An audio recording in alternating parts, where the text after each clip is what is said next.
හයිබ්‍රෝස්කිස් ගෝලීය උෂ්ණත්වයේ ඉහළ යාම සමගම විවිධ පාරිසරික ගැටලු වලට අපිට මුහුණ දීමට සිදු වී තිබෙනවා. ඉතින් කැනඩාවේ නිව්ෆවුන්ඩ්ලන්ඩ් හි ෆෙරිලන්ඩ් අසල අයිස්බර්ග් ඇලි හරහා අඩි 150ක් උසක අයිස් කුට්ටියක් පාවී යන දර්ශනයක් දකින්න පුළුවන්. මේ විශාල අයිස් කුට්ටිය ග්‍රීන්ලන්තයේ ග්ලැසියර් වලින් කැඩි උතුරු ඇට්ලන්ටික් සාගරය දිගේ මන්දගාමීව පාවී යනවා. අයිස්බර්ග් කැලී විශේෂයෙන් වසන්තයේ සහ ගිම්හානයේ මුල් කාලයේ දර්ශනීය අයිස් දර්ශන සඳහා ප්‍රසිද්ධ ස්ථානයක්.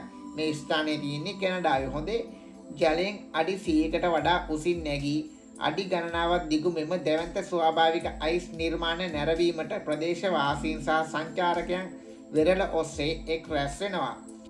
මෙම අයිස් සහිත ජලය නැව් ගමනා ගමනය සඳහා ඉතාමත් අවදානම්. කුඩා අයිස් කුට්ටියක් පවා විශාල අනතුරක් සිදු කරන්න පුළුවන්. අඩි 150ක මෙම යෝධ අයිස් කුට්ටි සෝබාදහමේ බලය සහ සුන්දරත්වය පිළිබඳව අපිට මතක් කරන අතරම ශීත ඇට්ලන්ටික් ජලය හරහා නිහඬව පාවී යන සුන්දර ස්මාරකයක් ලෙසද දිස්සෙනවා. See you. ෆලෝ කරන්න.